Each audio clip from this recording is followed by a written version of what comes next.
All right, my friends, who has two thumbs and is really stoked that he figured out Interceptor carbs? This guy, and got it running good. This has been a fight.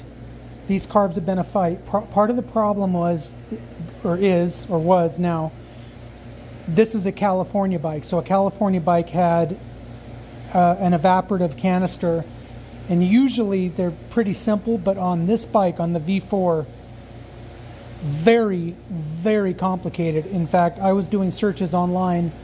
Nobody knew how to get around the evap canister, and I would have been fine leaving it, but the bike got to me with half disconnected, and I think there's parts missing, so I couldn't figure out how to get it back together.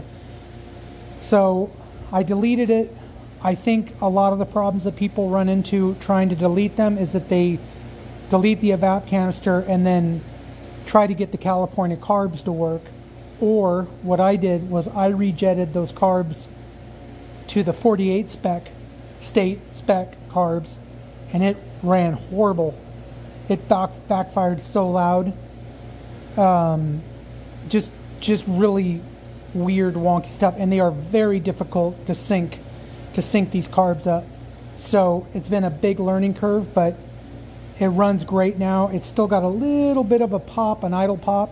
It's either lean because I don't have the airbox on it, or I still need to sync the carbs a little bit. Usually if you get a pop like that, one of the carbs is running at a faster rate than the other one, or a slower rate than the other one.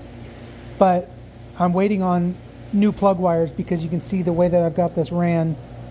The cap's grenaded, so I basically chopped off the wire and I've just got it stuck onto the terminal. But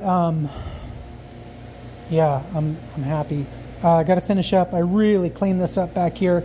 Had a really nasty low fender, and I shortened the signals. But if you look at the signals, they're hilarious. They're like this. So I've actually got to grind the signals a little bit, bring them flat. But that is a nice look. They're usually way out.